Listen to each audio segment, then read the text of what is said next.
Nú fylgir 50 tommu Samsung sjónvarp í Kauphauka ef þú kaupir Galaxy S25 Ultra eða Galaxy Z Fold 7. Kynntuð málið á samsungmobile.is.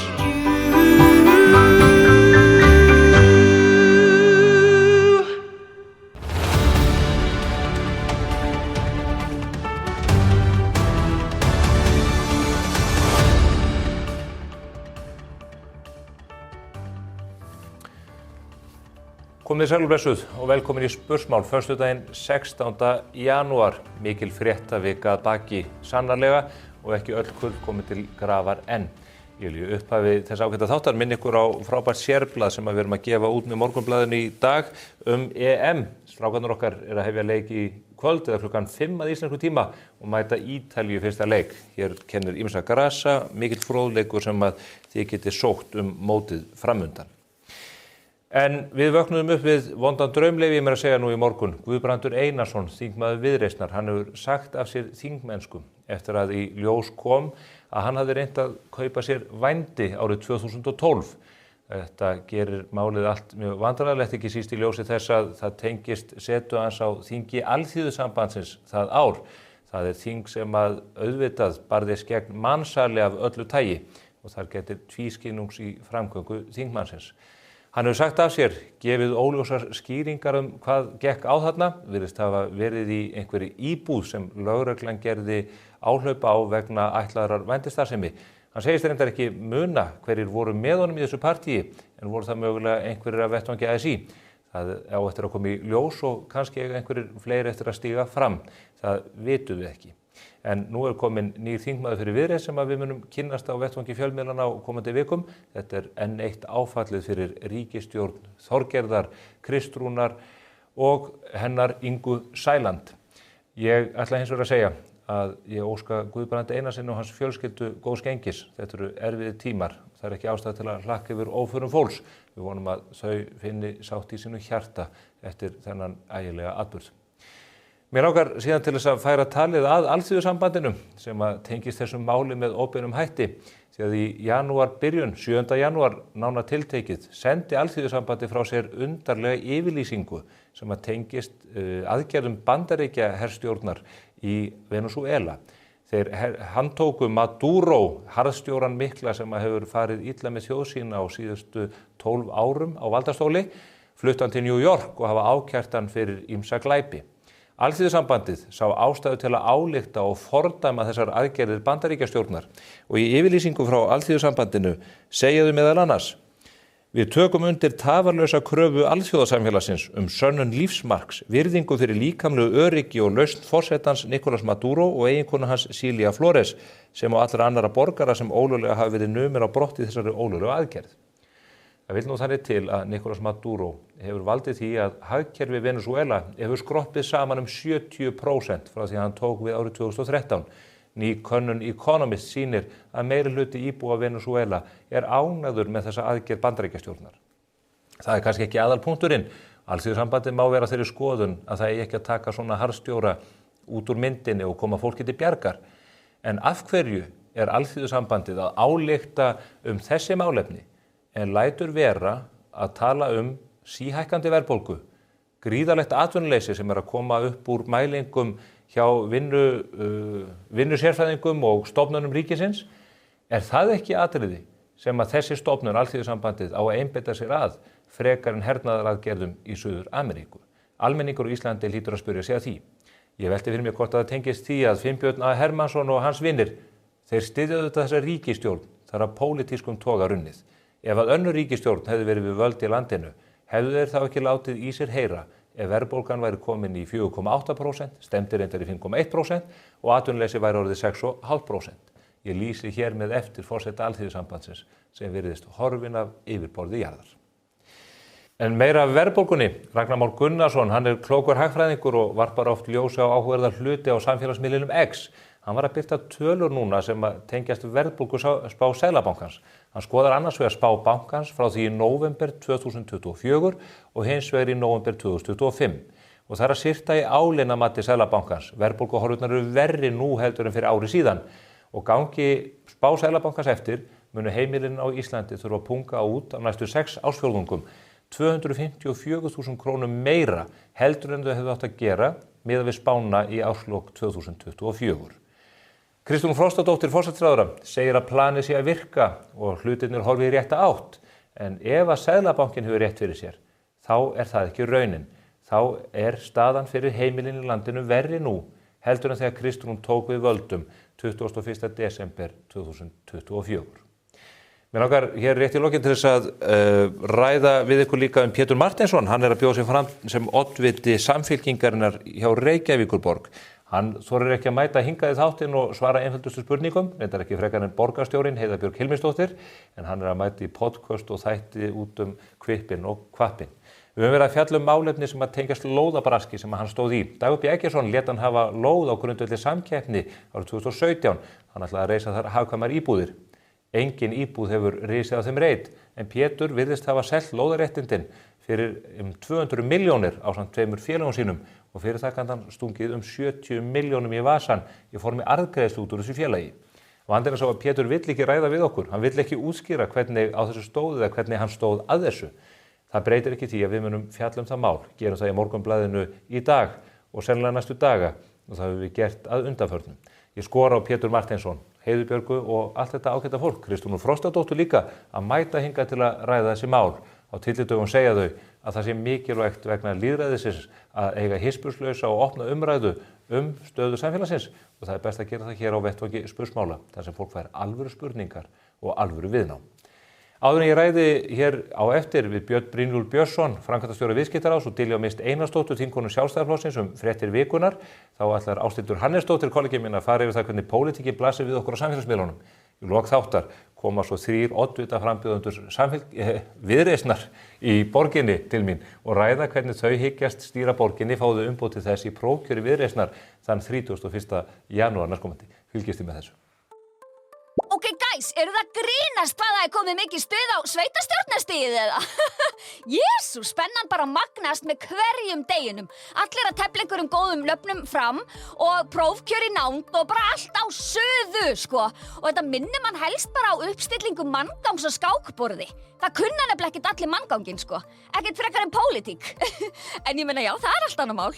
Árshátíð borgarstjórnar var haldin með pompi og praktum síðustu helgi og var auðvitað öllu tjaldað til.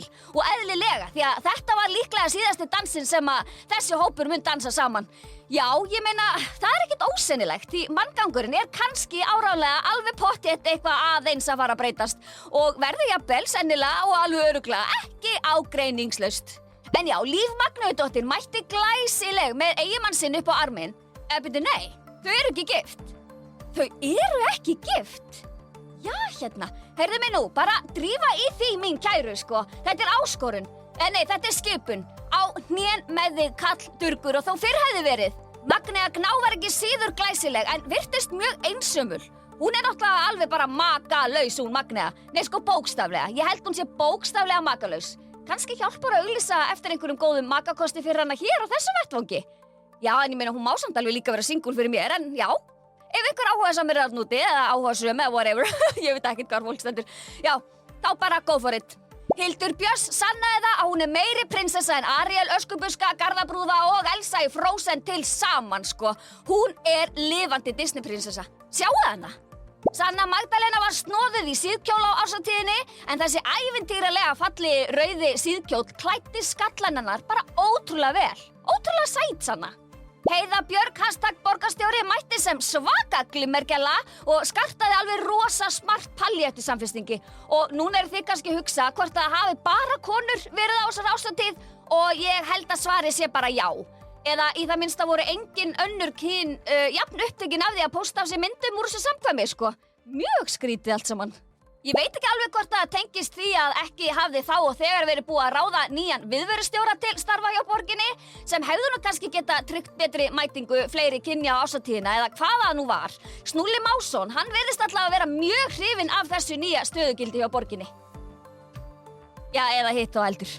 Já, alþingismennirnir okkar eru loksins back to business en fyrsta þingfundi eftir jólafrí var hringt inn í vikunni og hamagangur þessa vorþings er því formlega hafinn.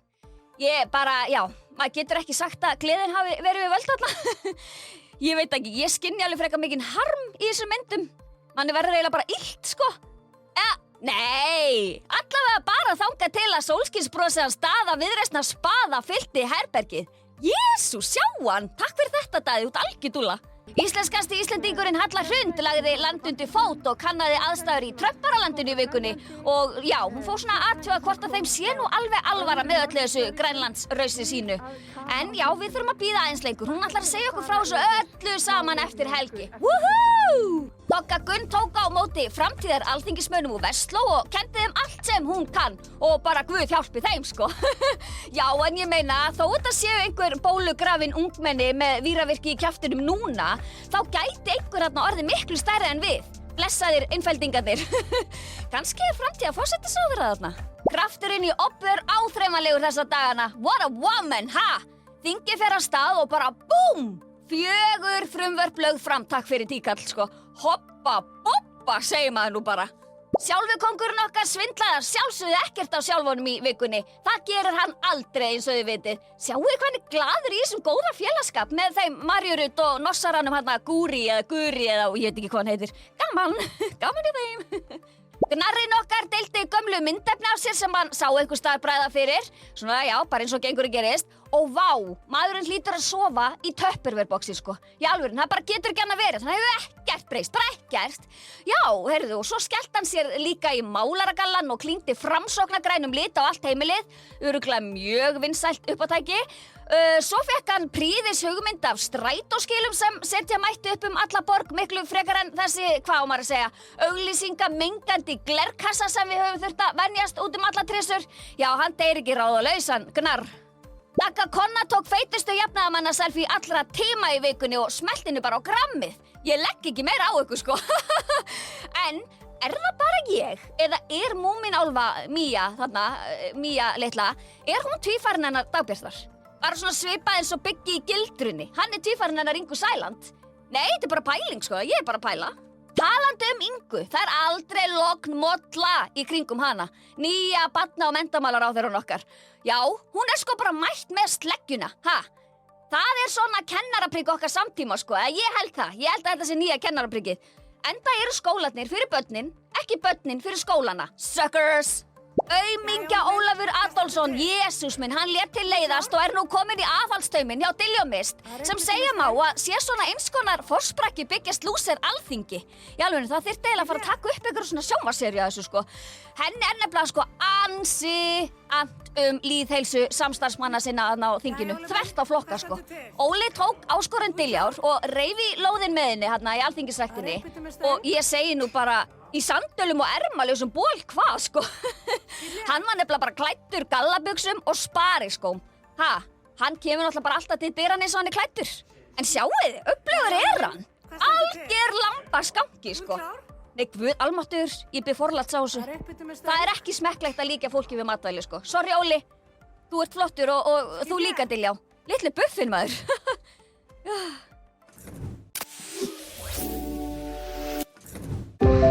Nú fylgir glæsilegur kaupauki með nýjum samlokusímum frá Samsung.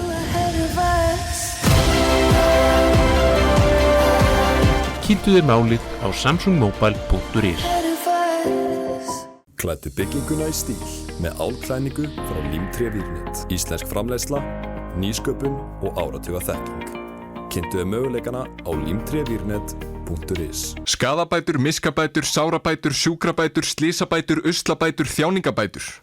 Bótaréttur.is 520 51 00. Hér hjá A4 húsgögnum bjóðum við upp á fjölbreytt úrval skrifborðsstóla við allra hæfi. Endilega kíktu til okkar í heimsón við Skeifuna 17 ef þið vantar frekari upplýsingar.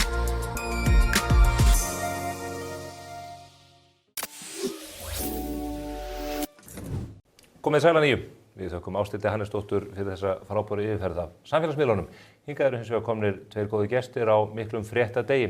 Það eru þau Diljá Mist Einarsdóttir, alþingismaður, og Björn Brynjólfur Björnsson sem er framkvæmdastjóri Viðskiptaráðs Íslands. Það gustar þessa vettvanga báða tvo alla jafna. Velkomin bæði tvö. Takk. En kannski ekki svo rosalega, ekki þinn vettvang þanniglega þessa dagana, en við vöknum upp við enn eitt storminn af þingpöllum. Þennan morguninn Guðbrandur Einarsson, fyrrum kollegi minn hjá Landssambandi Verslunarmanna og alþingismaður Viðreisnar, hann hættur. Hann hefur sagt af sér, já. Já, þetta viðkvæmt mál og mjög persónulegt, tengist vændiskaupum sem að reyndar aldrei var neitt af. Við erum að sjá eiginlega svona atburði aftur þar sem að, ítrekað þar sem að fólk segir af sér einhverjum ábyrgðarstöðum áður en að fréttir og hluttar af einhverjum atburðum. Er þetta nýr veruleiki í íslenskri pólitík?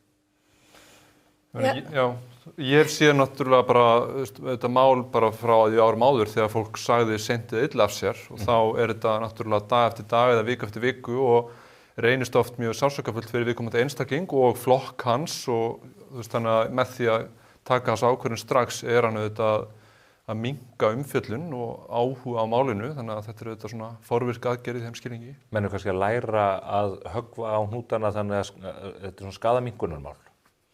Já, ég hugsaði þannig, ég meina eins og í Skandinavíu tíðkast miklu frekar að ráðherrar segja af sér og jafnvel þingmenn leið og eitthvað svona kemur upp og ég held að íslenski stjórnmálamenn hafi kannski verið að læra það svona síðustu árum að það getur oft borga sig frekar en að reyna að hanga á stólunum og sætunum. Já, þetta kannski dauðadæmt frá upphafi þegar svona kemur upp.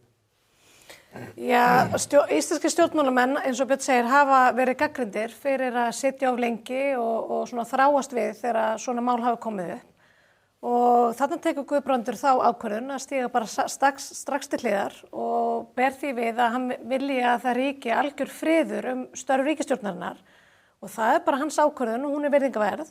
Ég hef sjálf bara átt mjög gott samstarf við Guðbrand og skoðun og góðs gengis. Hann gerir þarna mistök sem hann gengst við. Það gerist löngu áður en hann kemur inn á þingið.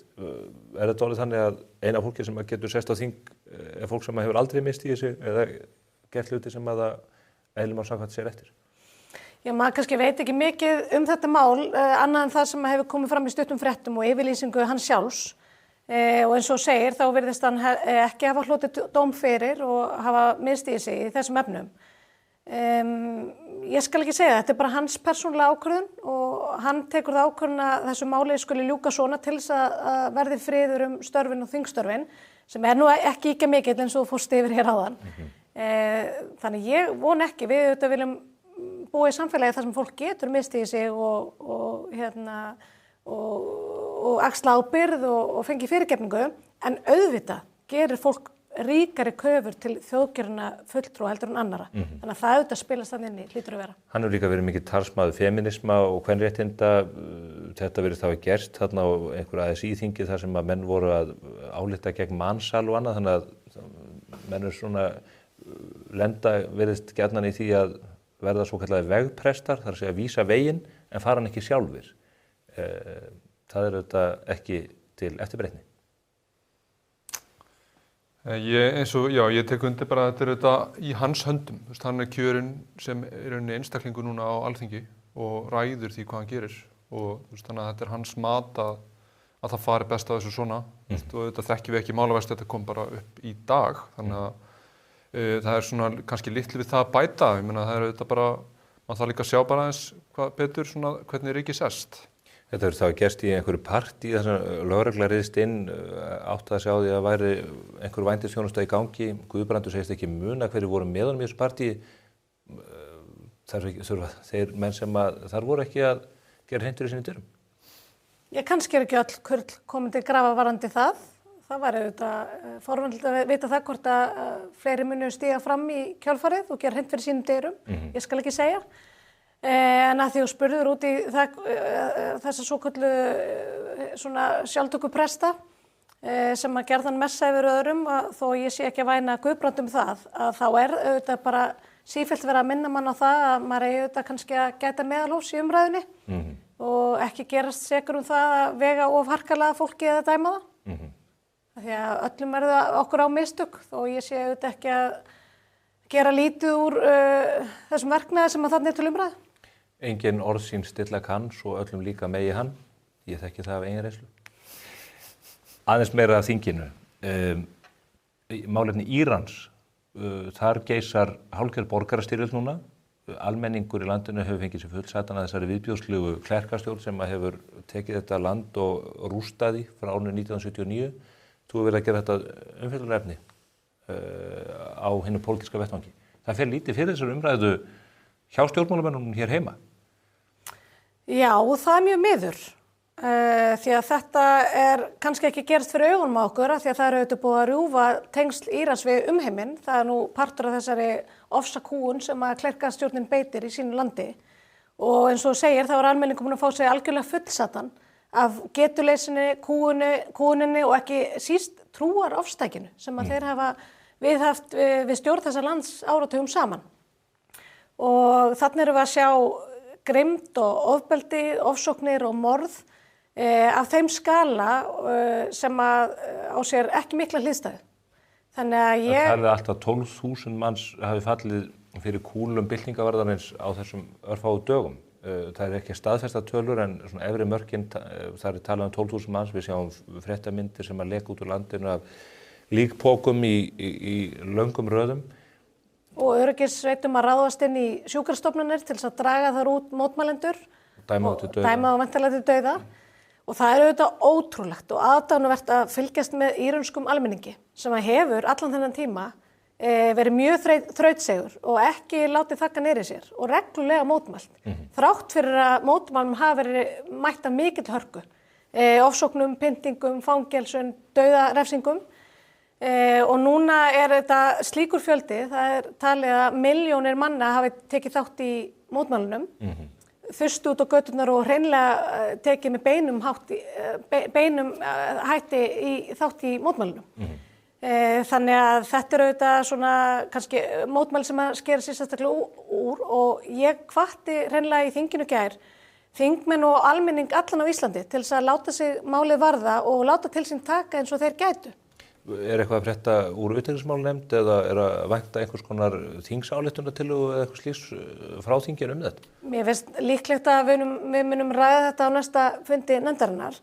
En ég sakna þessu í hvatti að því að íslensk stjórnvöld hafa látið sig málefni Írans varða á alþjóða vettvangi og þegar að ég var nú aðstofamaður í utanríkisráðuneytinu og við vorum í utanríkisráðuneyti þá beittum við okkur fyrir því og vorum í rauninni forystu ríkjahópa sem ályktaði mannréttindaástandi í Íran. Þannig að ég saknaði svolítið að heyra ekki meira af þessum málum frá íslenskum ráðamönnum sem sannarlega hafa látið sig fjarlægari heimshluta varða. Já, og eins og stríðið á Gaza, ef maður skoðar mannfallstölur þarna og annað, þá verður þetta vera á enn stærri skala ef þetta sett í samhengi við tíma á hana í þeim dúr. En það allavega Hjálmtýr Heiðdal og þetta fólk sem að fer hvað harðast fram fyrir hönd Íslands-Palestínu, þau ekki að láta mjög hátt þetta gríðarlega mannfall í Íran. Nei, og svo heldur maður auðvitað niður sér andanum að býja eftir ályktun frá ASÍ sem lítur að koma þessi mál. Já. Halla Gunnarsdóttir hefur verið svona sjálfskipaður sérfræðingur um málefni Írans og skrifa bækur og mætti viðtöl og rætt þessi mál. Þannig að það hefur verið einhver bið á ummælum og yfirlýsingum frá þessum aðilum þessi efni. En ég bara hvet fólk til að láta til sín taka því að núna tíminn og maður auðvitað bindur vonum við það að þessi glæsilega forna menntaþjóð og menningaþjóð, Persarnir, að þeir sjái núna vonum frið og frelsi í sínu landi eins og þeir þrá. Eins og fólkið í Venezuela sem að samkvæmt könnunum Economist sér fram á betri tíð eftir að losnaðu við ómennið Maduro sem að situr þar núna í fangelsi í New York. Annað að vettvangi þingsins en tengið svolítið þér, Björn Brynjólfur, vegna þess að ég held að síðast þegar ég fekk þig hingað á vettvang hafi það verið til að ræða menntamál. Nú erum við komið með nýjan menntamálaráðherra eftir, leyfi ég mér að segja, niðurlægingarskeið. Þegar Guðmundur Ingi Kristinsson var settur sem menntamálaráðherra eftir Ásthildur Lóa sagði af sér snemma á síðasta ári, Guðmundur réði augljóslega ekki við verkefnið og það blasti við frá fyrsta degi. Nú sjálf Valkyrju drottningin Inga Sæland komin inn. Hún mætir í Kastljós og það titrar og nötrar allt innan menntakerfisins. Já, hún byrjar heldur betur á krafti og ég verð nú bara að hrósa Ingu og svona hennar staðfestu og hún svona virðist vera svo fyrsti ráðherra í menntamála í langa tíma sem bara horfist í augu við vandann og viðurkennir hann. Þannig að mér líður þetta aldrei eins og Ísland sé komið með menntamálaráðherra bara sem hefur eiginlega ekki verið staðan í nokkur ár sko. Já. Þannig að og hún að líka boða aðgerðir, hún ætlar að birta niðurstöður samræmdra prófa niður á grunnskóla, hún ætlar að afnema bókstafa einkunnakerfið sem sko 88% foreldra eru mótfallin og ætlar að skipta yfir í tölustafakerfi. Hún hefur efasemdir skóla án aðgreiningar sem bara svona mínum að hefur beðið ákveðið skipbrot sem stefna og hún hefur efasemdir að víkja frá alþjóðlegum aðferðum varðandi læsi og hvernig við kennum börnum að lesa. Enda sjáum við niðurstöðum að við erum ekki að ná að kenna börnum og vel að lesa. Þannig að mér finnst þetta eins og ferskur andblær að sjá þarna ráðherra sem kemur inn, skiptir líka ráðuneytisstjóra. Þarna upplifir maður að þarna sé komið stjórnmálamaður sem ekki ætlar að láta kerfið stýra sér, heldur mæti með einhverja sýn og stefnu og segi hvernig hlutirnir eiga að vera. Þannig að mér fannst þetta svolítið hressandi, sko. Er hún Donald Trump íslenska menntakerfisins? Mér finnst áferðin á þessu dálítið þannig. Ég meina, ætla ekki að... Kílaberja sláfarið svo frábæra. Ég held að það sé búin að vera mikill vandi á Íslandi hversu ráðherralaust þetta menntamálaráðuneyti hefur verið. Þar sem ráðherrann kemur inn, segir lítið, gerir lítið, lætur embættismennina og hagsmunaaðilana sem eru fyrst og fremst stéttarfélög stýra stefnu kerfisins og sú aðferð að láta ókjörna fulltrúa hagsmunaaðila stýra kerfinu hefur boðið skipbrot. Þannig að núna erum við virðist vera með stjórnmálamann sem ætlar að taka pólitíska ábyrgð og grípa til pólitískra aðgerða. Og ég vona, ég sá að hún átti 3 tíma fund með hagsmunaaðila beint eftir þetta Kastljóssviðtal að ég vona að hún hlusti ekki of á þetta fólk en hlusti meira líka bara á foreldra og nemendur og almenning af því að sú stefna sem ráðuneyti hefur að keyra á undan henni ekki í samræmi við það sem foreldrar og nemendur vilja. Þetta er mikil lofdýrarulla pólitískan andstæðing þinn, Diljá Mist. Hvað, ert þú jafn hrifin af nýjum áherslum innan menntamálaráðuneytisins og Björn Brynjólfur? Mig langar að því að Björn hrósar hér Ingu Sæland, mig langar til þess að hrósa sérstaklega Viðskiptaráði og Morgunblaðinu sem hafa auðvitað staðið vaktina bæði varðandi upplýsingagjöf og umfjöllun menntamál. Þannig að tekið hefur verið eftir og í raun komast á ákveðinni byltingu í þessum málaflokki. Þegar ég þekki það auðvitað hafandi starfað þessum vettvangi að það hefur líka skort svolítið upp á umfjöllun og svona áhuga almennings á þessum málum. Varðandi Ingu Sæland að þá get ég alveg tekið undir það að það auðvitað gustar hana. Hún er auðvitað ferskur andblær hvar sem hún kemur. Hvort að það muni reynast til bóta fyrir íslenskt menntakerfi og börnin okkar og foreldra. Þessi tíðu skipti í þessu mikilvæga ráðuneyti og auðvitað vandragangun sem hefur verið hjá Flokki fólksins, það auðvitað síðan eftir að koma í ljós. Það sem mér þótti, ég kannski horfi á þetta með öðruvísi augum en Björn, að það sem mér þótti svo frískandi við þetta viðtal við hennar Ingu, að hún ávarpaði eitt sem að mér finnst allt og sjaldan rætt, sem að því að hér talar Björn um svona dugleysi ráðamanna, en það sem að mæti ráðamönnum þegar þeir mæta til starfa, það oft svona eldveggur embættismanna og mér fannst hún tala svo hreint og beinskeytt það. Hún bara ávarpaði þennan vanda og mér minnir hún hafi, ég segi ekki að leggja inn orð í munninn, mér minnir hún hafi orðað sem svo að ef hún mætti andstöðu frá fólki sem held að það væri ráðherrann, að þá myndi það komast að öðru. Og mér finnst þetta vera mjög skýr og bein skilaboð inn í embættismannakerfið og stjórnsýsluna að það auðvitað ráðherrann sem á stjórnvöld, íslensk stjórnvöld, sem að marka stefnunu hér í íslensku samfélagi og sannarlega hefur skortað það að minnsta kosti að sú stefna hefur skilað sér. Ég held að við getum öll við þetta bara tekið undir að það ástæða til að biðja fyrir þeim embættismönnum sem láta sér detta í huga vaði Ingu Sæland. Spurði bara Ásal Guðmundsson sem að lenti nú aldeilis í valkyrjunni. Af öðrum pólitískum efnahagslegum vettvangi við erum komin með ótrúlega hátt atvinnuleysi á Íslandi. 6,5%, það stefnir í að það aukist enn. Verðbólgan jókst óvænt í desember þannig að menn hrukku við og nú erum við að sjá spár greiningaraðilega gefa til kynna að verðbólgan fari jafnvel yfir 5%. Þetta er landið þar sem fólk hefur verið að hverfa mjög hratt úr óverðtryggðakerfinu og fólk er með mikið af verðtryggðum skuldum. En það hefur verið fyrirheit hjá stjórnvöldum það að verðbólgan væri á undanhaldi og að vextir væri að fara að lækka. Ég skynja mjög víða taugatitring og ótta við þessa þróun. Hvað segið þið þetta? Já, ég óttast að þetta sé að mörgu leyti heima tilbúin vandi. Í hausti hefur verið erfitt, við höfum séð hverja neikvæða fréttina á fætur annarri samdrátt í einkageiranum og við finnum það líka allir bara í viðskiptaráði. Okkar fyrirtæki eru eiga erfitt núna með bara háar álögur, mjög þungt regluverk sem sífellt að þyngjast. Núna til dæmis aðföng til og frá landinu sem sagt að hækka í verði vegna þess að við erum að leggja hærri kolefnisgjöld sem sagt í gegnum Evrópusambandskerfi á öll skip sem koma til og frá landinu og flug líka. Þannig að við erum að skora svo mörg sjálfsmörk með óþarfa regluverki og óþarfa útgjalda og skattahækkunum og fyrir vikið erum við að sjá mjög veikan og lítinn hagvöxt, miklu minni en til dæmis vestanhafs sem stærra hagkerfi með meiri tekjur á mann en samt að vaxa hraðar en Ísland. Þannig að það að verða gliðnun og við erum ekki lengur með lífskjörir en í fremstu röð. Við erum alveg ofarlega en við erum ekki í fremstu röð eins og við vorum hérna fyrir kannski 10-15 árum. Og það auðvitað bara mikið áhyggjuefni og þetta nefnilega, við höfum stjórn á þessu og mér finnst mjög vont að horfa núna á svona veikar hagvaxtarhorfur í bland við rauninni þráláta verðbólgu sem við virðumst ekki endilega ná tökum á nema með áframhaldandi háum vöxtum og sársauka fyrir bæði einstaklinga og fyrirtæki. Diljá, forsætisráðherra segir planið að virka. Hún vitnar reyndar í ekki alveg nýjustu verðbólgumælingarnar, heldur kannski næst nýjustu því að þær henta betur. Planið að virka hjá þessari ríkisstjórn?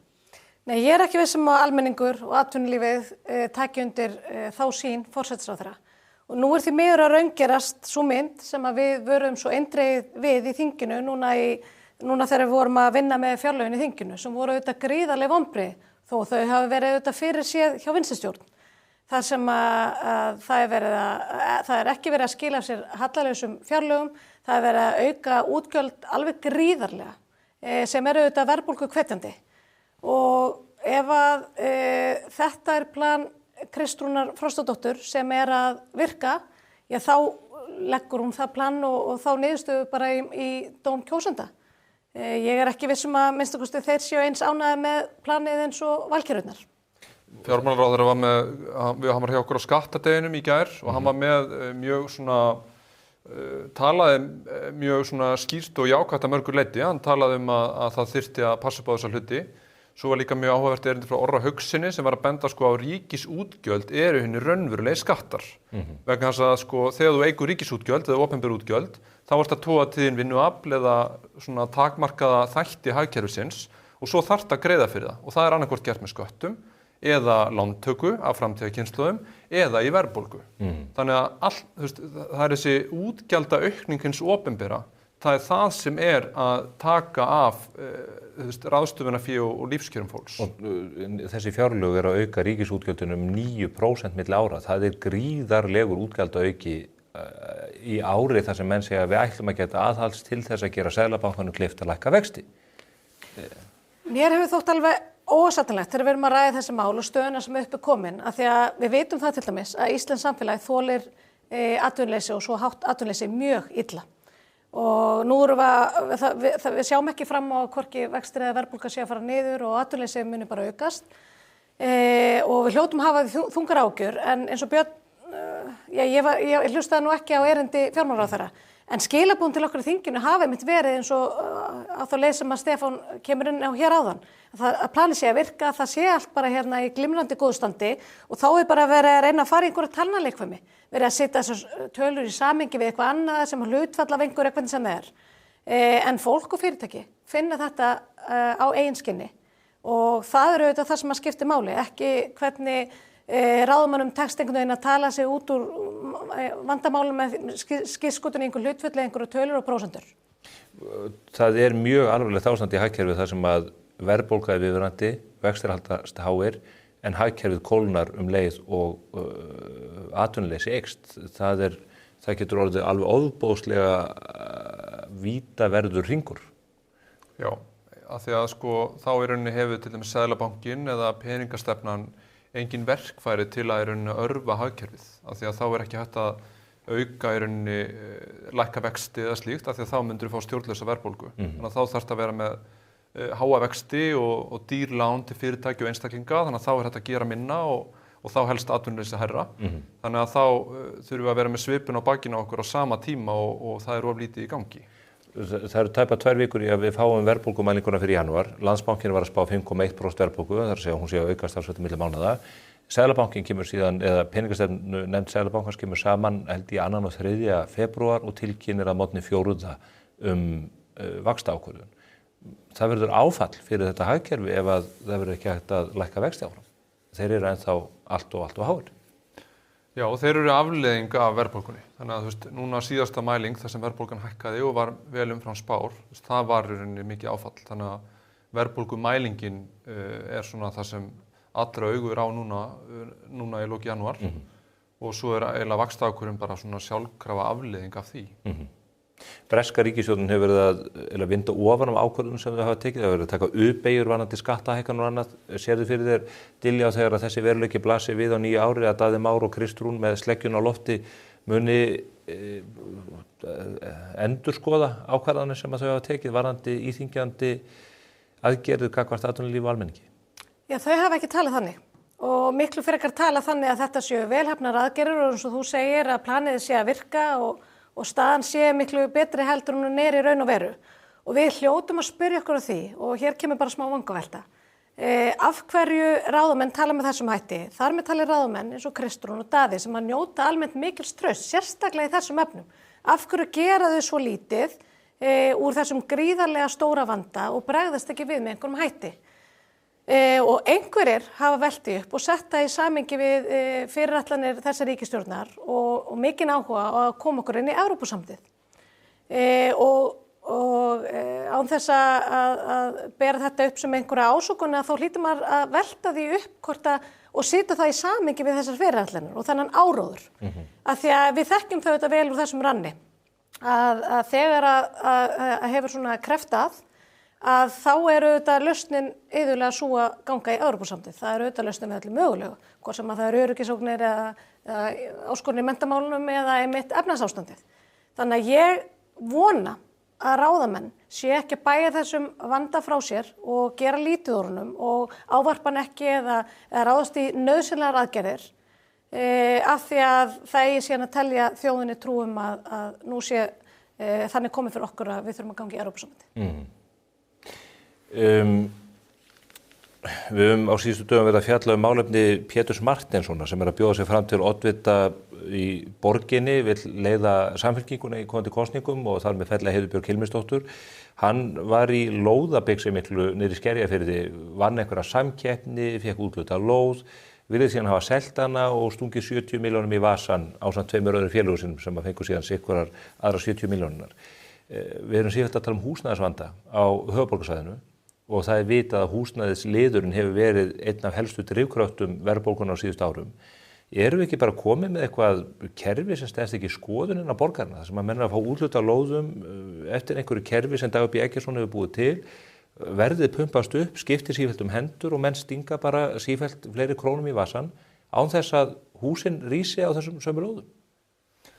Mér finnst þetta lóðamál tengt Pétri í rauninni bara að vera birtingarmynd þess hvernig borgin hefur verið að afhenda lóðir á undirverði til aðila sem mæta þeirra í rauninni pólitísku markmiðum. Og Pétur fær þessa lóð að undangenginni opinni samkeppni en miklu fleiri lóðir í Reykjavík eru afhendar á sama og jafnvel meira undirverði á nokkurs konar samkeppni og það til þessara svokölluðu óhagnaðardrifnu húsnæðisfélaga. Já. Og þau eru ekki óhagnaðardrifnarnir svo en Bjarg sem er eitt stærsta félagið hefur hagnaðast 28 milljarða með þessum hætti að fá lóðir á undirsettu verði frá Reykjavíkurborg og fær svo 35% byggingarkostnaðinum ofan á það niðurgreitt frá ríki og borg og síðan niðurgreitt lán frá Húsnæðis- og mannvirkjastofnun til 50 ára. Og svo sitja einhverjir menn út í bæ yfir stjórnum þessara félaga og úthlutað þessum takmörkuðu gæðum til þeirra sem að fá úthlutað leiguhúsnæði á undirverði. Já, og sá sem var stjórnarformaður stærsta félagsins var Ragnar Þór sem núna nýr húsnæðismálaráðherra. Og hann var það fyrir hönd verkalýðsfélagana þegar hann tók sæti núna á þingi á síðasta ári og núna búin að láta af stjórnarformennsku í þessu félagi en á núna sem húsnæðismálaráðherra að fara fyrir því að auka niðurgreiðslur í þessi sömu félög. Þau eiga að fá stóran hluta af nýju hverfi í Úlfarsárdal og þá að auka þessi svokölluðu stofnframlög inn í þessi félög. Við kvörtuðum yfir þessu til ESA sem eftirlitsstofnun EFTA að þetta væri ólögmæt ríkisaðstoð og ESA ákvað að taka máli fyrir og núna að skoða málið og gaf sér 12 mánuði til þess og að okkar mati sko, við erum að tala um að draga úr ríkisútgjöldum, ætti bara að frysta þetta kerfi á meðan þetta til skoðunar.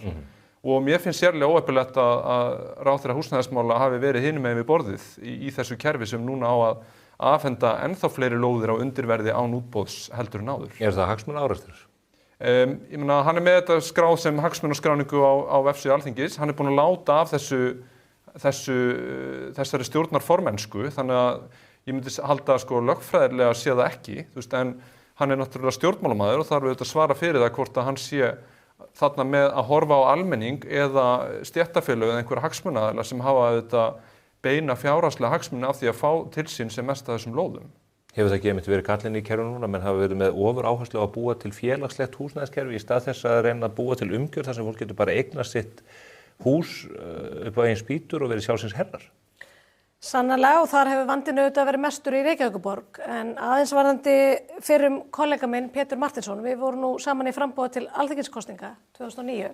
Á sama lista? Á sama lista, fyrir Sjálfstæðisflokkinn. Sjálfstæðisflokkinn, já. Og öllu jafna myndi ég segja að það væri kostur að fá fólk úr atvinnulífinu og sem hefði einhverju reynslu af sérstaklega fasteignamálum til þess að koma inn í þessi mál og óska Pétri bara góðs gengis í prófkjöri Samfylkingarinnar. Heldur með honum sem þetta móti heiðu? Ég óskaði bara báðum góðs gengis, en ég auðvitað ákveðna töga til Péturs, við höfum verið saman í Sjálfstæðisflokknum lengi. En mér finnst þetta bara, þó að sé kannski ekki allt komið fram í þessu máli, að þá varpar þetta ljós á þennan endalausa vandræðagang og hneykslismál við rekstur borgarinnar og hvernig einhvern veginn pólitískar kreddur og sín hafa einhvern veginn flækst fyrir og einhvern veginn torveldað einföldustu verkefni, meðal annars uppbyggingu húsnæðis. Og hvort sem það eru í formi lóðabrasks eða í því formi að hér standi þúsundir fermetra auðir hér á fyrstu hæða því að það séu skilgreind verslunar og þjónusturými eða hvernig sem það er. Þetta er bara enn eitt málið í sarpinn og sem betur fer styttist í sveitarstjórnarkosningar. Og svo líka, en hann segir líka Pétur að veist, hann í rauninni var í þessu verkefni að reka sig á miklar hindranir og löng leyfisveitingaferli og svona mikla bjúrókrasíu í borginni og segir að það sé góð reynsli í farteskinu til að taka til og við sjáum þetta líka bara ég sé þetta mjög víða að fólk að kvarta yfir því að borgin sé lengi að afgreiða hluti og svona kannski óvinveitt framtaki. Hann segir að það sé orsökin fyrir því að þessar íbúðir hafa verið risið, en maðurinn sem fór fyrir borginni á þeim sama tíma er að sögn Péturs Martinssonar Alex Ferguson, íslenskra stjórnmála. Ég held að Alex Ferguson hefði ekki verið jafn lengi og þessir menn að reisa eina eða eitt stykki blokk. Nei, það er allavega, núna var í Vesturvin, þurftu borgin að taka til sín og buðu aftur út, og þá voru strangari skilyrði að verktakinn þyrfti að byggja innan ákveðins tíma og menn virðast vera að læra af þessu, en þetta er spurning hraða og ég held að ástæðan fyrir að húsnæðisverð hafi hækkað svo mikið undanfarin ár sé að sveitarstjórnarstigið og borgin hafi verið of lengi að bregðast við, of lengi að afgreiða, of lengi að setja skipulag. Það er svona ákveðin seinagangur í kerfinu Tregðulögmál. Já, sem er ekki nógu góður í bara litlu þjóðfélagi sem þarf að geta brugðist hratt við. Það verður gengið til kosninga 16. maí, það verður forvitnilegt að sjá hvort að til valda komist í sveitarfélögunum fólk sem að bætir úr þessu. Við komumst ekki lengra að þessu sinni. Ég ætla eins og hér eftir örskamma stund að ræða sveitarstjórnarmál við oddvita frambjóðendur Viðreisnar til borgarstjórnar. Þar verður mjög spennandi slagur núna 31. janúar ef ég maður rétt. Björn Brynjólfur og Dilamís, takk ykkur kærlega fyrir komuna. Takk. Þau eru sérst að koma hér eftir örskamma stund. Róbert Ragnarsson, Björg Magnúsdóttir og Aðsteinn Leifsson. Þau vilja öll verða oddviti Viðreisnar í borginni að loknum eða fyrir kosningarnar og leiða borgina að kosningu loknum. Ég ætla að reykja úr þeim garnirnar hvernig þau hyggjast stýra borginni ef til þess kemur. Fylgist þið með.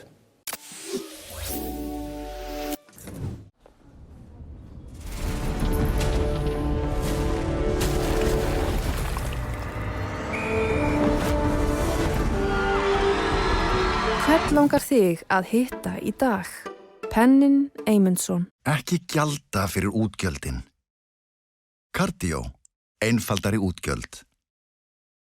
Vantar þig bílavarahluti? Á Polsen.is finnur þú bílavarahlutina út frá bílnúmeri. Velur viðeigandi varahluti og pantar. Við sendum allt land. Polsen.is Lexus RX. Komdu og reynslagtu RX 450h Plus Plug-in Hybrid.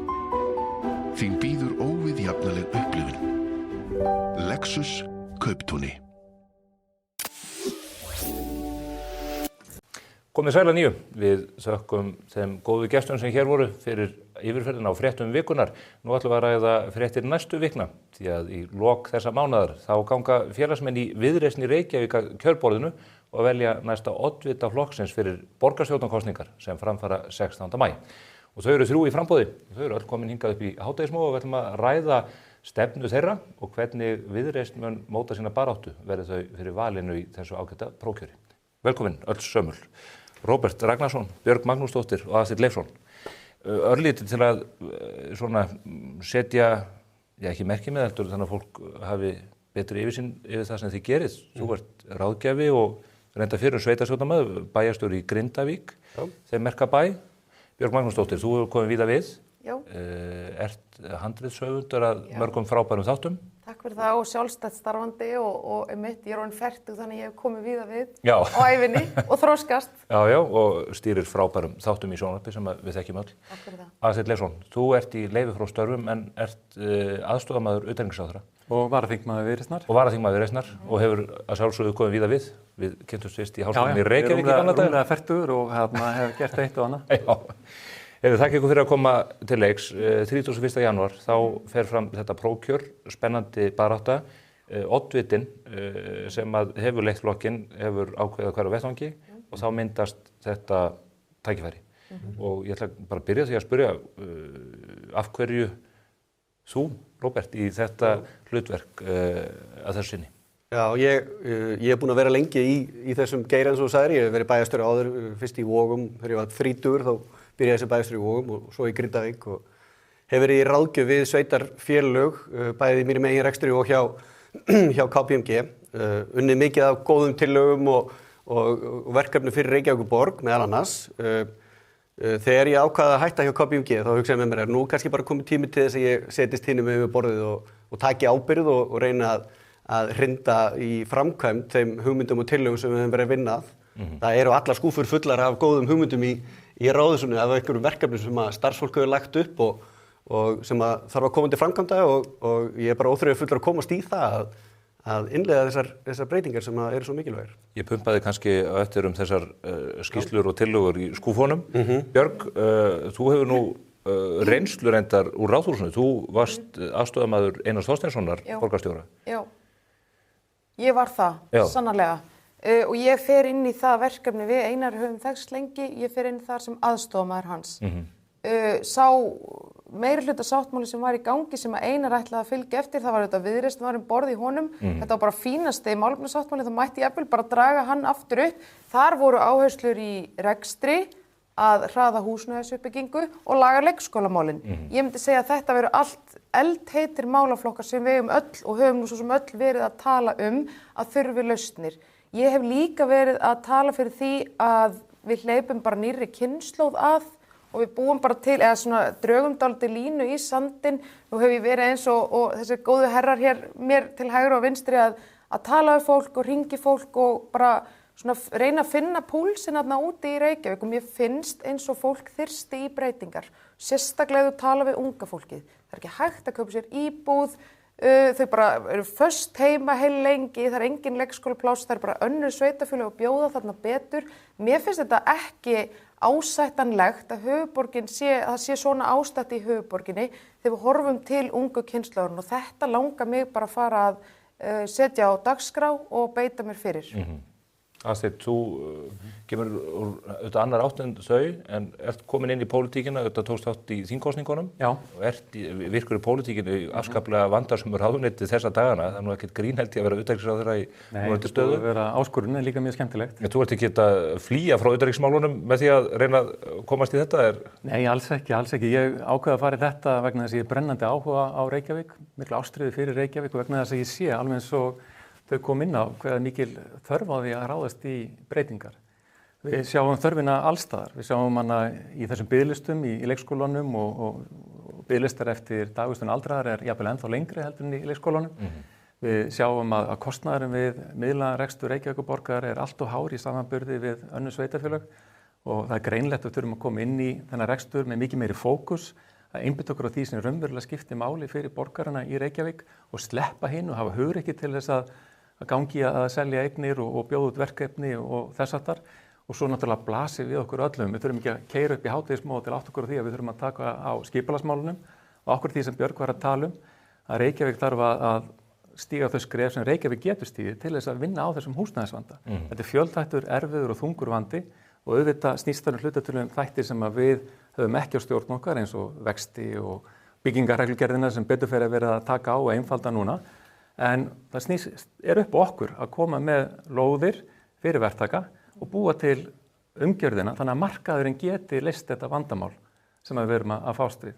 Og þetta finnst mér að vera akkúrat verkefni sem að Viðreisn á að leiða. Þess vegna trúi ég því að Viðreisn geti ná frábæru kosningu akkúrat vegna þess að þetta ákveðlega breytingar og ég trúi því líka að Viðreisn geti verið algjörlega leiðandi í að knýja þessar breytingar fram. Þegar ég hlusta á ykkur, þið komið svona úr ólíkum áttum en undirliggjandi tónn allt frá því að góðar tillögur liggi óhreyðar í skúffu og síðan þessi vandamál sem að allir sjá að til staðar, unga fólki kvartar, gamla fólki kvartar reyndar ekki, af því að það bara ekki í DNA-inu hjá gamla fólkinu. Reykjavík bara ekki í standi. Það blasir við bara hálfgerð hryggðarmynd miðað við það hvað þetta stór og öflug eining og hversu lengi hún var auðvitað fyrirmynd fyrir öll önnur sveitarfélög. Er þetta ofsagt? Sko það er gríðarlega mikið af mjög öflugu fólki að vinna fyrir Reykjavíkurborg og flotti stjórnendur og það er mikið af, eins og ég segi, allar skúfur fullar af góðum hugmyndum hvað skuli gera og innri endurskoðanir eru að benda á ýmislegt sem þeir að laga en það klárast ekki. Það gengur ekki að klára mál og það er einfaldlega vegna þess að hlutverk umboð ábyrgð er óljóst. Við erum með mjög mikið af stjórnmálamönnum sem eru atvinnumenn í borginni sem er óvinnilegt. Það tíðkast ekki í öðrum sveitarfélögum á Íslandi, tíðkast ekki í öðrum norrænum ríkjum og þarna bara hópur af fólki sem er náttúrulega bara mjög öflugt, 23 borgarfulltrúar á fullum launum og 8 varaborgarfulltrúar á bara mjög góðum launum. Og þau náttúrulega vilja finna sér eitthvað að gera og þá svona kannski fara þau að skipta sér að daglegum rekstri. Og ég hef verið starfandi bæði í stjórnsýslu og í atvinnulífinu og við vitum það að það er ekki gott þegar að stjórnin fer að skipta sér að daglegum rekstri sem stjórnendur og starfsmenn eiga að sinna.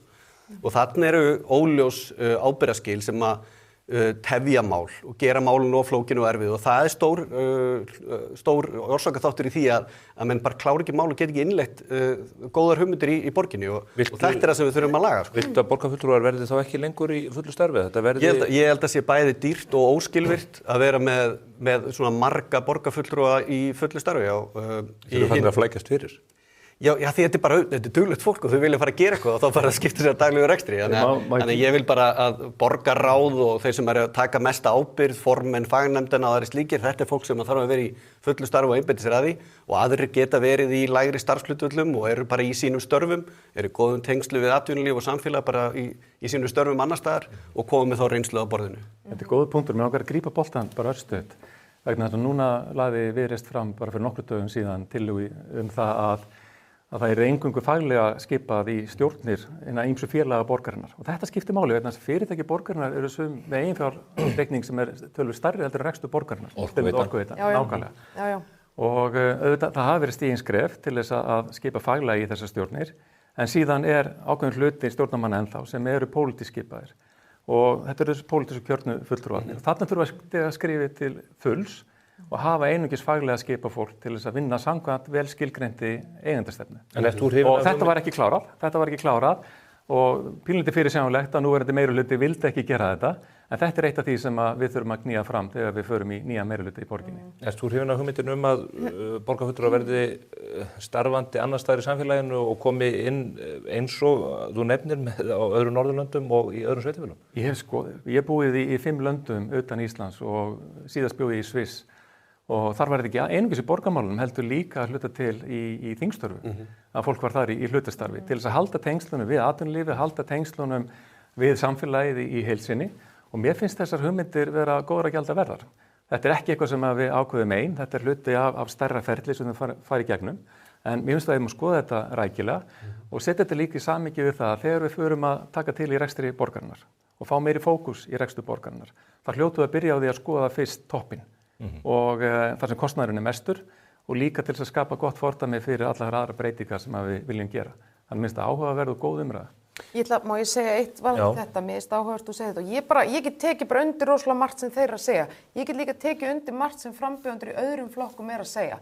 Mér finnst svona að það eru margir að greina stöðuna á svipaðan hátt og bara fólkið að núti, kjósendur og Reykvíkingar, þeir finna að það er eitthvað að. Mér finnst, þegar ég horfa á Ráðhúsinu núna og bara svona ásýndin og áran, ég sé bara óreiðu og mér finnst bara fókusleysi og mér finnst ekki skýrt í hvað tíminn er að fara. Þú varst inn í Ráðhúsinu, þannig að þú hefur nú séð þetta innanfrá. Já. Þegar maður keyrir fram hjá tjörninu og sér þetta stóru mikla ráðhús sem hafa reist þarna í lok 9. áratugarins. Já, glæsilegt hús. Og maður myndi hugsa, borgin, þetta er stórt og mikið fyrirtæki en svona yfirstjórnin og stjórnsýslan ættu nú kannski að rúmast í þessu húsi. En það er öðru nær. Já, borgartúnið er orðið miklu stærra en ráðhúsi. Mér finnst bara einmitt þegar þú talar um þetta hús, þar eru 15 stöplar, það táknaði þessar 15 borgarfulltrúa sem voru fyrir breytingun og fyrir fjölgunina. Við skulum samt alveg átta okkur á því að það að fækka borgarfulltrúum aftur er lagabreyting og þá það líka bara að tala við okkar góða fólk í Viðreisn á þinginu gagnvart því. En ég ætla samt að fá að segja, ég upplifi það ekki sem Reykvíkingur, nú er ég bara að elska mína borg og allt það. Ég upplifi ekki að við höfum fengið meiri gæði með því að fjölga borgarfulltrúum 8 og ég bara held að sé mjög erfitt að færa rök fyrir því að við höfum fengið meiri gæði með því. Mér finnst þetta bara klárlega vera ein af þeim hugmyndum sem þarf að taka til alvarlegra skoðunar ásamt svo mörgu öðru. Ég myndi vilja, mér finnst að borgarfulltrúar, þeir þurfa að þekkja sitt hlutverk. Hlutverkið er að vera í tengslum, raunverulegri tengingu við íbúana. Þeir eru ekki verið að finna upp á einhverjum nýjum verkefnum inn í ráðhúsi. Þetta er bara svona smá eins og húsfélag. Við erum bara að sinna hérna ákveðnum verkefnum, við höfum að gera það vel, við höfum að gera það í tengingu og kontakt við þá sem búa í þessari borg. En borgarfulltrúarnir eru þetta móta stefnuna, einmitt það hver verkefnin eru. Já, og líta til framtíðar og vera þó með skýra sýnvarðandi það. Mér finnst bara hlutir flæktir, talsvert mikið og óþarflega mikið. Ég held að þau eru bara að fara að tala fyrir bara meiri skilvirkni, bara í hvað erum við að eyða öllum þessum klukkutímum. Hver er að biðja þennan fund? Er það íbúar? Er það embættismannakerfið? Eða er það misgáfulegir pólitíkusar? Ef það eru íbúarnir, þá eigum við að hlusta á það og taka það til skoðunar. Ef þetta er eitthvað sem að kerfið er að gera kerfisins vegna, þá finnst mér að bara eigi að fara aftar í forgangsröðunina. Það kannski á sérstaklega við núna vegna þess að við finnum að við þurfum að efla framfaraþjónustunni, við þurfum að efla fólki sem er að vinna í nánum tengslu við Reykvíkinga daginn út og daginn, hvort sem það er vetrarþjónustan, sorphirðan, leikskólarnir, grunnskólarnir eða annar staðar og til þess að þá þurfum við að líta aðeins inn á við í Ráðhúsinu og öðrum byggingum borgarinnar og skoða hvernig við getum gert hlutina með hagkvæmum hætti. Við tekum undir það er mikið af frábæru fólki hjá Reykjavík og auðvitað nýtum við þeirra starfskrafta og þeirra hugmyndur og þeirra innsæi og þeirra reynslu í þessa vinnu. En ég hef komið að mörgum, allnokkrum svona verkefnum þar sem að þarf að fara inn í fyrirtæki og stofnanir og finna aftur sjálfan sig og ytta blýantana og átta sig á því hvert hlutverkið er og síðan hanna þær girðingar sem hver og einn starfar innan. Gerði það meðal annars sem stjórnarformaður fjármálaeftirlitsins hérna eftir hrun og þá er lykilatriðið mitt að fá fólki með sér og síðan búa til þennan skýra ramma, vita hver megin hlutverkin eru og fara í þau stóru verkefni og þau eru stór, flókin og erfið. Og sumstaðar hefur okkur gengið vel, við skulum verðlauna það sem vel hefur gengið. Það gengið vel til að mynda með samgöngusáttmálann, finnst mér, og mér finnst betri samgöngu vera verkefni sem er raunsætt og tekur utan það vanda sem við höfum við að glíma í umferðinni. Það er margt sem þarf að gera betur í framkvæmdinni og kostnaðaráætlanir þurfa að standast og það þarf að tala við fólk og íbúa það hvaða leiðir eru bestar í hverju fyrir sig. En að því sögðu að þá þarf við mitt að fara í þessi stóru vandasöm verkefni eins og leikskólan, eins og húsnæðisuppbygginguna með svipuðu hugafari að ná sveitarfélögunum og höfuðborgarsvæðinu saman og ríkinu með og vita síðan nákvæmlega hvað er það sem maður ætlar að framkvæma og hafa hugrekki og stefnufest til að fylgja því. En eitt er með fókusinn, það er að segja hvort að menn sé að sinna á mörgu verkefni, svo eru verkefni sem eru augljós og allir eru sammála að borgin eigi að sinna, þó það sé ekki lögformlegt, það er eins og leikskólaþjónusta. Þar horfum maður upp á enn aðra hryggðarmyndina. Sérstaklega í samanburði við nágrannssveitarfélögin. Það sem að foreldrar í tilteknum leikskólum eru 1,5 dag í viku heima með börnin sín og ekki nóg með það heldur eru framkvæmda hlutin líka mjög víða í lamasessi, mikil mygla í skólabyggingum og svo þetta ótrúlega mál sem að enginn virðist ætla að taka ábyrgð á sem Brákarborg. Þar gamalt ónýtt húsnæði tekið til endurbóta. Leikskólinn ennþá lokaður og verður ókveðinn tíma og verkefnið búið að kosta 3.200 milljónir. Og mun hækka. Og ég leyfi mig bara að spyrja í alvörinu, þetta ekki refsivert að fara svona með peninga almennings og koma í veg fyrir að það sé hægt að koma upp almennilegri leikskólaþjónustu þarna á þessu svæði? Það verður hægt að reisa góðan leikskóla fyrir brota þessum peningum og það væri ný og hagkvæm bygging. Það er náttúrulega ekki svona eins og laga umhverfi sveitarstjórnar sem gerir þetta refsivert, sko. En ég alveg sammála að það eru til einfaldar og þekktar lausnir á því að byggja leikskóla, byggja grunnskóla og taka góðar ákvarðanir og það er búið að flækja málinu of mikið í borginni. Hvað gerist þarna? Akkurat, ég bara hef ekki sett mér nákvæmlega inn í það. Tölum framtíðina. Það ekki, sko, þú getur alveg farið að greina í tætlur hvað gerðist í Brákarborg og það bara sér þáttur, Stefán. Nei, ég alveg tala. Ég held að vætum að, sko, já. Sko, ég stýri því nú hvað talaður hér. Já. Og það þannig að sannarlega Brákarborg að einhverju leyti bara fortíðin, en menn þurfa að rýna í þetta til að spyrja sig hvernig þurfa menn að haga hlutum öðruvísi. Braggamálið annað dæmi. Þið hafið öll komið annaðhvort fyrir utan að bragga inn í hann og þetta verkefni hafi kostað yfir $500 milljarð. Það óskiljanlegt. Það ekki hægt að færa nein rök við því. Þetta sérstök fræðigrein og ég starfaði lengi í Háskólanum í Reykjavík og þar var einn kollegi minn verkfræðingur. Við hliðina á bragganum? Nákvæmlega. Já, þú hefur verið svolítið í bragganum. Já, ég tek þetta á mig. Það var einn kollegi minn sem var að skoða bara sérstaklega allar opinberar framkvæmdir í Íslandi, þar sem að kostnaðaráætlanir standast meira og minna ekki og hvernig á þessu stendur. Þórður Víkingur. Þórður Víkingur, já, nákvæmlega og frábæra pælingar þar. Við hljótum að geta lært af þessari reynslu. Við hljótum að geta byggt leikskóla sem eru meira og minna í einu formi, þar sem að við einfallega notum sömu teikninguna aftur og aftur, eitthvað sem að virkar og við vitum að virkar og þar sem byggingkostnaðurinn líka fyrirsjáanlegur.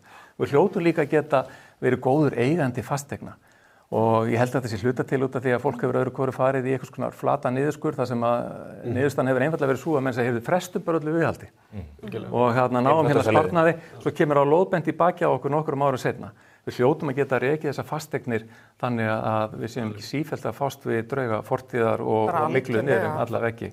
Þetta bara verkefni sem að við tökumst á við. Fasteignir kvart ekki, sko. Það er að góða ef þú ert í flötum niðurskurði og þá er auðvelt að taka viðhaldið út af því fasteignar kvart ekkert fyrir að það er rónýtur, sko. Eða það byrjar að mygla og leka, þá kvartar það. Svo líka hugsa maður, þú veist, hvað þetta að læra á Brákarborgarmálinu? Ég held að ætla náttúrulega að taka gímaldið græna inn í þessa, þú veist, þetta er bara braggi Brákarborg græna gímaldið, þetta svona ber vitni að það séu pikklisar hér og þar. Ég var aðeins að tala þetta að þekkja sitt hlutverk og bara hvernig á pólitíkin að þekkja sitt hlutverk, en svo varðandi Brákarborg, þú veist, hlutverkið að, þú veist, leysa vandamálin einhvern veginn heildstætt í öllum hverfum eins og þú nefnir þar borgir í kringum okkur sem bara með leikskóla sem hilluvöru. Það þarf ekki að fara í eitthvað sérstakt útboð fyrir eitthvað lúxusleikskóla hverju sinni, þetta er bara þekkt stærð. Þetta átti að verða Monthöll. Þeir veittu sér sjálfum verðlaun fyrir bygginguna rétt áður og nærmast hrundið börn. Þannig er ég að tala aftur bara þekktu þitt hlutverk. Þitt hlutverk er ekki að verja skatt fyrir einhvern lúxusleikskóla á okkur styrum. Það er ekki hlutverkið. Það er bara, þú veist, þú eyðir ekki peningum almennings í eitthvað svona. Þú átt að laga vandan heildstætt og þú átt einhvern veginn að veita þessa grunnþjónustu inn í öllum hverfunum. Og bara, þú veist, mér finnst bara sorglegt að sjá, maður sér þessar kostnaðartölur. Ég var að tala við vini mína sem með börn þarna, hann átti að opna í október. Nú er einhvern veginn tímalínan farin fram í mars og þetta bara annað, þú veist, við vitum það öll, þegar tímalínur standast ekki og ég áttum á því að þetta er vandamál hjá hinu opinbera, það er bara svo vont og það er svo erfitt ef að borgin er alltaf að koma fram með einhverja nýja tímalínu, skapar væntingar og svo stenst það ekki. Það er bara agalegt. Förum aðeins yfir tímalínur. Á síðustu árum hefur þetta mikið verið fjallað húsnæðisuppbyggingu og menn talar reyndar að núna sé mikið af óseldum íbúðum á höfuðborgarsvæðinu. Staðreyndin er svo að menn hafa verið að byggja rangar tegundir íbúðum. Það er að segja að unga fólkið kemst ekki inn á markaðinn því að það hefur ekki verið reist hér hagkvæmt húsnæði. Nýjastu fréttir af öðrum oddvita frambjóðanda Samfylkingarinnar varpar ljósi á hvernig lóðabrask hefur gert menn moldríka án þess að nokkrar byggingar rísi á lóðunum og það varpar ljósi á einn hluta vandans. En manni finnst þegar stjórnmálamenn tala, kannski nema það sem að þú nefndi hér áðan Aðalsteinn, að lausnin sé alltaf meira inngrip stjórnvalda, að það sé til dæmis eigi að stórauka félagslegt húsnæði vegna þess að fólk með að kosta inn á markaðinn. Og ég veit ekki betur en að oddvitinn fráfarandi ykkar flokki hafi hreinlega verið farin að tala fyrir því að borgin myndi full hanna lóðir með skýrum skilmálum fyrir byggingaverktaka og þeir myndu bara koma inn og reisa eftir einhverju forskrift hjá borginni. Þetta ber allt vott það stjórnmálamenn viti best hvernig ég að leysa þetta. Hvernig sjáu þið það fyrir ykkur? Þetta stóra málið til þess að lækka verðbólguna, til þess að lækka vexti og annað þeim. Við erum flokkur frelsis, flokkur frjálslyndis og flokkur fagmennsku og viljum beita markaðslausnum til þess að leysa vandamál í samfélaginu okkar. En til þess að markaðslausnum virki þá þarf að gefa þeim ákveðin ramma. Og þú nefndir hérna dæmi það þegar úthlutaður lóðum í ákveðinu skyni og svo ekkert byggt og það mörg dæmi það og síðan fara þessar lóðir á markað. Við höfum líka sér stöðu þar sem að það ekki nægilegt nóg að framboða, ekki nægilega hrattbrugðist við til þess að deiliskipuleggja og setja fram lóðir sem að hægt að nýta eða þar sem að það haldast ekki hendur nauðsynlega framkvæmdir og síðan uppbygging lóða. Þannig að það þarf þennan sterka og ramma fyrir markaðinn til þess að vinna í þessu. Svo reyndar hef ég líka trú á því að við eigum að vinna með óhagnaðardrifnum leigufélögum, óhagnaðardrifnum byggingafélögum líka og það eru mikilvægur þáttur í þessari flóru. Ég er sjálfboðaliði í stjórn óhagnaðardrifins leigufélags sem er leiðið til öryrkja. Þar hleðst nú eigið féð upp, þannig að það ekki óhagnaðardrifnar en svo. Alls ekki, vegna þess að við höfum á mjög stuttum tíma fjölgað íbúðum sem við erum með. Þetta er Brynja sem er leigufélag fyrir öryrkja úr 600 upp í 1100 og ætlum að fara upp í 1600 á næstu 3 árum. Þannig að eigin féð er nú alltaf að minnka, en fyrir hvern íbúa sem kemur til okkar þannig hækkar ástöðuna tekið þeir 100.000 krónur, þeir koma að almenna markaðanum. Þetta er mikilvægur liður í flórunni, en við leysum þetta ekki með því að ráðskast það hvernig hlutinu gerði nákvæmlega. Við leysum þetta með því að búa til ramma, veita þetta framboð og síðan fáum við verktakana og fleiri í lið með okkur. Er þið sammála þessu? Að þetta komi að byggja það sem þarf. Ég hitti ekki alveg hópa af ungu fólki sem mjög góðar umræður og mikla spurningar og þau eru svolítið að horfa á hvernig verður þetta fyrir mig. Það er verið að mæta svolítið þessum hópum sem eru lægstu tekjutíundirnar og í félagslega kerfinu en þessi hópur, bara krakkar sem eru að útskrifast úr háskólanum og verða með fína tekjur en eru að koma undir þessu fótunum. Það er svolítið verið að ýta þeim út fyrir borgina. Það vantar húsnæði fyrir þau, það vantar leikskólapláss fyrir þau og þannig að þau eru svolítið að horfa í kringu sig og fara annað. Og það er náttúrulega þróun sem við viljum alls ekki sjá. Það hefur verið að mínu mati of mikil stýring í skipulaginu í mjög mörgum af þessum þéttingarreitum, þannig að íbúðirnar eru ópraktískar fyrir þennan hóp. Það er verið að byggja íbúðir sem henda okkur, en ekki... Gamla fólkinu. Það talaði Það er verið að byggja inn í þennan hóp sem er svona komin miðan aldur og kannski er búin að koma undir sem með meira eigið fé. Þannig að það verður að mæta þessum hópi og það gerum við í gegnum skipulagið með því að opna það eins, treysta markaðurinn til þess að mæta því, en að sama skapið auðvitað er þetta, það að vera byggingaverktaki er engin charity-leikur, Þeir vilja fá sitt og við þurfum að ramma það vel inn. Þú veist, þegar maður sér eins og nú er ég að skoða bara fasteignir á sölu í Reykjavík, eins og þú segir, það er fullt af fasteignum á sölu í Reykjavík. Þetta er allt með einhverjum vínkælum og risageymslum og einhverjum svaka fancy flísum hér og þar. Eða engar eignir undir 60 milljón. Nei, þú veist, það er ótrúlega sorglegt. Ég var að tala bara við vinn minn, ungan strák, alveg upp í Hrísey, kemur í bæinn, leigan er einhvern veginn norður af 300.000 og hann á bara ekki breyk. Þetta er bara ógeðslega sorglegt og ég var að segja hann, ok, hvað myndi henda þér? Bara einfaldar stúdíóíbúðir, í þessu samhengi hef ég alveg verið að velta fyrir mér Airbnb íbúðum í 101, 105 og þessum svona svæðum kringum miðbæinn.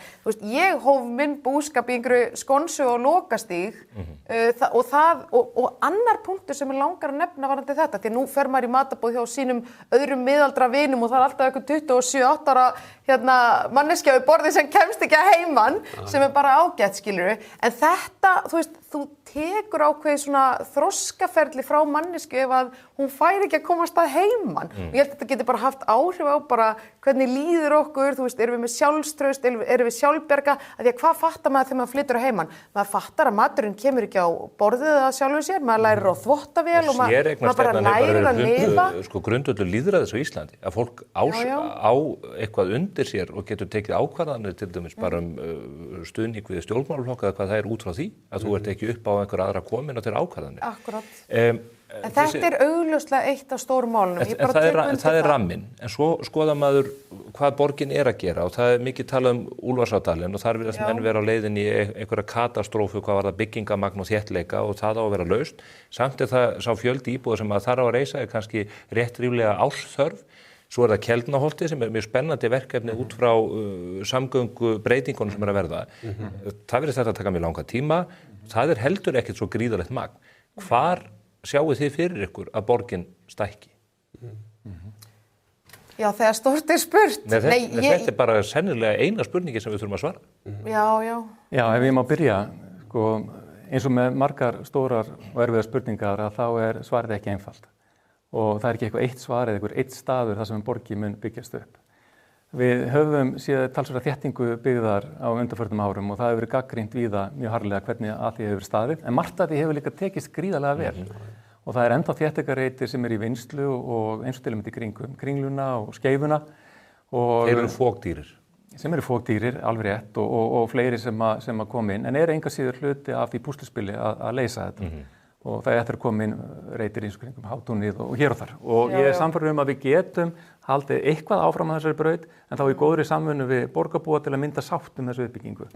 Síðan nefnir við Úlfarsárdal og mér finnst mjög spennandi þessi aðferðafræði að vinna með ríkisvaldinu líka og fleiri aðilum, lífeyrissjóðunum og verkalýðsfélögunum og sjálfsögðu byggingaraðilunum í að byggja upp þetta hverfi.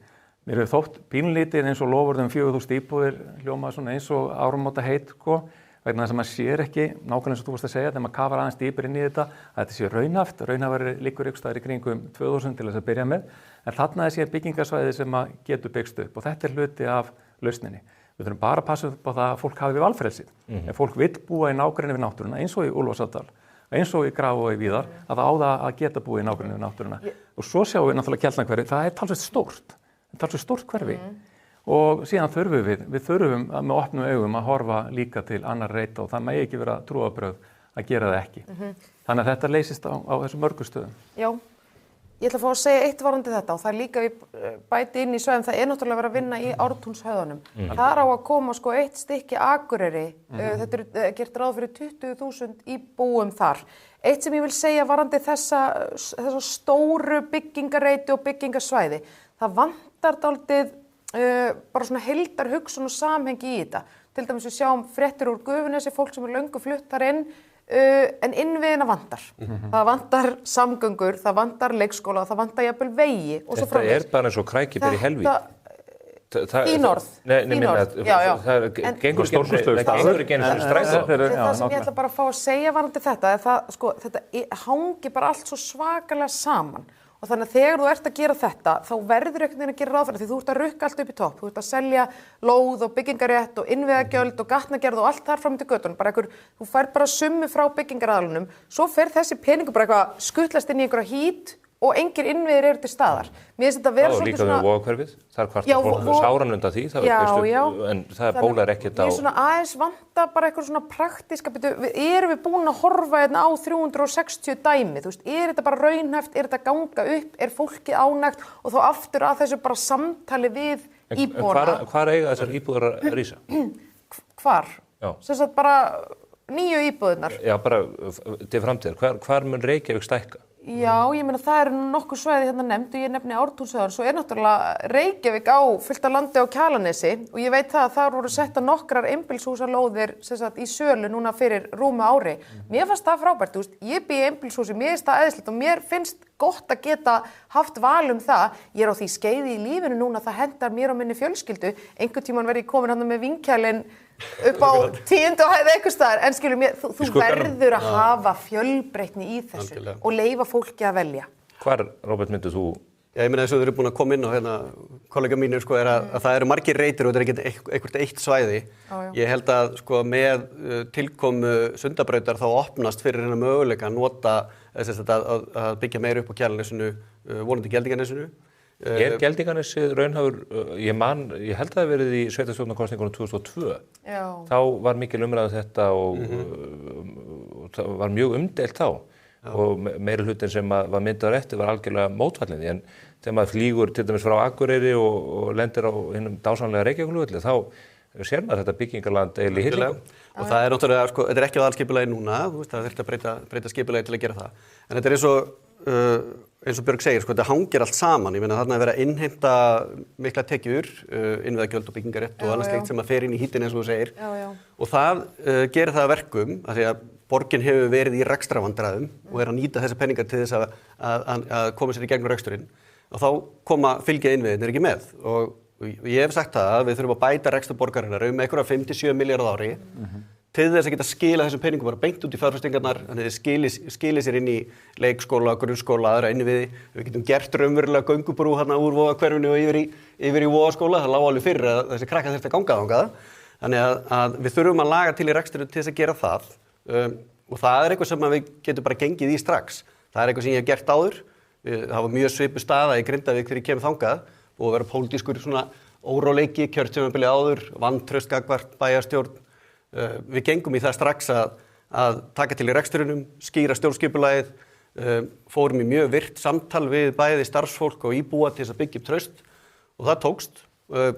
Reksturinn batnaði mjög mikið og við fengum viðurkenningar fyrir það bæði frá Ari og banka og vísbendingu hvað þetta var orðið gott hjá okkur sem skilaði sér í því að við gátum lækkað útsvar bæði 2013 og 2014.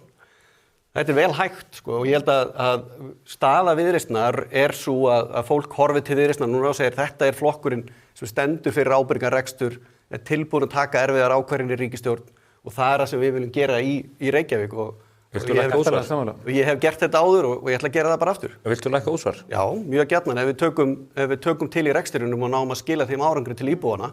Það væri náttúrulega draumur að geta lækkað útsvar fyrir íbúa Reykvíkinga. Í dag er það ekki raunhæft, en ég er alveg sammála og mér finnst þetta alveg vera rétt nálgun hvernig þú ætlar að hugsa þetta. Þú þarft einhvern veginn að, þú veist, ná utan þessi grundvallaratriði og þú þarft að sleppa einhver á móti. Mér finnst það bara augljóst þegar við erum að tala svona þetta. En ég meina draumurinn væri auðvitað að geta lækkað álögur á íbúa bara.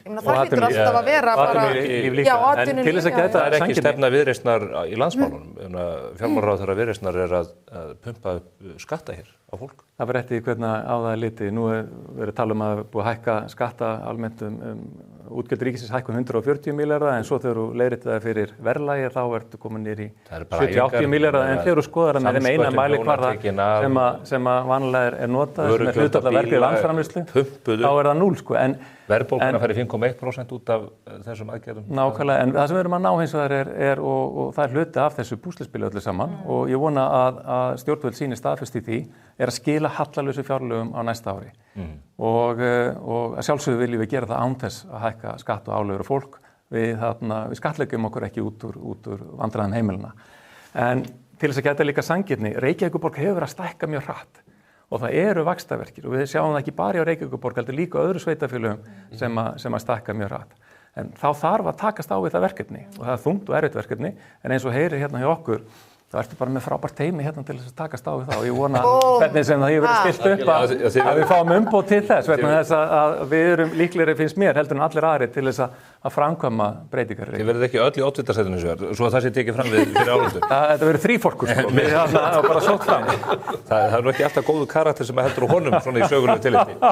Heyrðu, en að öllu gamni sléttu samgöngumálin, þú nefndir betri samgöngur menn er að velta fyrir sig þessari borgarlínu og samgöngusáttmálum og gríðalegu fjármunum sem á að verja í mikilvæga framkvæmdir fólk situr fast í umferðinni það hefur ekkert verið fjárfest í samgönguinnviða það hafa beinlínis samið það að fresta uppbyggingu allra samgönguinnviða hér á síðustu árum og því hefur verið dælt inn í strætó sem ekkert gengur eitt mál sem að við vörpuðum ljósi á síðum Morgunblaðsins og er núna að koma betur upp úr krafsinu að verslunar eigendur, skrifstofuhúsnæðis eigendur við Suðurlandsbraut. Þeir klóra sig í kollinum og eru allir einhvern veginn að reyna að koma sig í burtu vegna þess að nú á að taka Suðurlandsbrautina, breyta henni í einhverja dýrðarlínu, borgarlínunar og fækka akstursbrautum fyrir almenna umferð um 50% og fækka bílastæðum held ég alltaf 70%. Og þeir segja það erfitt að reka verslanir hér í dag, það verður útilokað þá.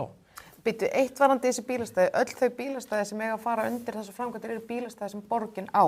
Og þessir aðilar sem þú nefnir, þjónustu og verslunaraðilar, þeir eiga byggingarétt að bílastæðum á þessum svæðum. Ég ætla bara að taka það fram. Það getur vel verið að borgin eigi bílastæðin, en bílastæðin eru nauðsynleg til þess að halda þessu rekstri gangandi. Ég átta mig á því. Ég talaði við fjölda þeirra og þeir eru í vandræðum nú þegar. Þetta getur orðið skelfilegt ef að þetta er raunveruleika. Ég átta mig á því, en ég er að segja við þig að sko, þessir rekstraraðilar sem þú nefnir, og ég meina ég bara sæki oft þjónustu þarna og Viðreisnin með sem er skrifstofu í þessari góðu götu, að þau hafa tækifæri til þess að koma bílastæðum fyrir annar staðar. Það eru bara eins og til dæmis Sín við Suðurlandsbraut hefur byggt sitt bílastæðahús fyrir aftan húsið. Þessi hús hafa slíkan rétt á að byggja upp bílastæði í grenndinni. Þannig að það er hægt að færa þessi bílastæði sem er að tekin undir þessar framkvæmdir annað innan þessa svæðis. Eitt sem ég ætla að segja varandi borgarlínu og samgöngusáttmála, þetta er náttúrulega búið að liggja fyrir í mörg ár og þetta eigi að gera og nú er þetta farið að koma aðeins og ég skil alveg þessa frústrasjón. Ég er ein af þeim sem er oft í þessum röðum og löngu röðum þarna. Eitt sem að ég er að mörguleiti þvinguð í þessa röð vegna þess að ég fæ ekki nærþjónustu inn í mínu hverfi og aftur þetta hangir einhvern veginn allt saman. Við erum ein af þeim mörgu fjölskyldum sem erum að sækja leikskólapláss í annað hverfi. Við myndum svo gjarna vilja bara vera í hverfinu okkar í staðan fyrir að vera í röðinni á Suðurlandsbrautinni sko, en varandi allt tal borgarlínu og almenningssamgöngur og betri sáttmála alltaf, ég átta mig alveg á því hvers konar þrekvirki var að ná öllum sveitarfélögunum saman og það pólitíska púður sem fór í það og allir stjórnmálaflokkar náttúrulega sammála þetta verkefni fyrir utan Miðflokkinn. Ég myndi bara segja svona í stóru myndinu við eigum að styðja það. Það er Ég skipta skoðun innan margra flokkana. Já, ég átta mig á því, en það er ekki önnur lausn á borðinu við að koma fólki hraðar á milli staða. Ég nefni Suðurlandsbrautin aftur. Bara fá þetta aftur. Það er stóra máli núna. Það er búið að benda á aðra lausn. Það er að segja að færa borgarlínuna neðar í Laugardalinn. Þannig að hún myndi ganga þar óreitt. En að þeir sem vilji vera á einkabílnum geti áfram ekið á tveimur akrinum. Sko, fyrst, ég verða að fá ávarpa stóru myndinu og þú hafði töluverðan inngang, Stefán, að þessari spurningu. Já. Og í stóru myndinni, og þá tek ég undir með Björgu, þá er þetta hinn raunhæfa lausn, það er samgöngusáttmáli. Og hann er þríþættur, við erum alltaf að tala borgarlínuna, en það er líka inn í henni að efla samgöngumannvirki og það hefði gjarnan mátt gera meira, en það hefur samt verið gert, það var verið að steypa bara hérna rétt hjá okkur á Breiðholtsbrautinni núna í nóvember, glæsilega brú sem er hluti af breyttum vegasamgöngum þar og voru að greiða fyrir bílnum og svo náttúrulega líka verið að efla göngustíga og hjólastíga þannig að það verður raunverulegur valkostur og það léttir náttúrulega á vegunum líka rétt eins og borgarlínan léttir á vegunum og þetta er svona raunhæf og lausn en ég skil vel óþolinmæði fólks og ég upplifa hana sjálfur heldur betur og er það ekkert voðalega balanseraðar þegar ég er algjörlega fastur. Komin á flautuna og reyndar mikið komin á hjólið sko og það létti mikið. Varðandi Suðurlandsbrautina þá er það mjög athyglisvert að í þessum grenndakynningum og vinnunum við borgarlínuna þá var að tala við fastaneigendur en ekki rekstraraðila.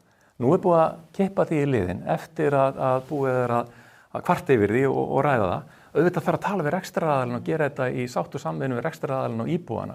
Þetta er meiri háttar breytingar á umhverfi og vonandi til góðs víðast hvar og helst allstaðar í borginni. Þá þarf að tala við eins og til að mynda þessi frábæru fyrirtæki, velkomin þessi fyrirtæki sem eru mörg hver búin að vera hérna við Suðurlandsbrautina bara í mannsaldur. Þau eru flest að leita sér að nýrri staðsetningu og þá bara Kópavogi og Garðabæ og staðar. Nákvæmlega, það þarf að tala saman en varðandi tölurnar þá ég ætla að taka undir þarna með Björgu að þetta er ekki alveg 70%, það talaði 60% staðinu fyrir framanhverfi en ef þú tekur með staðin fyrir aftanhúsin að þá sé þetta nær 10%.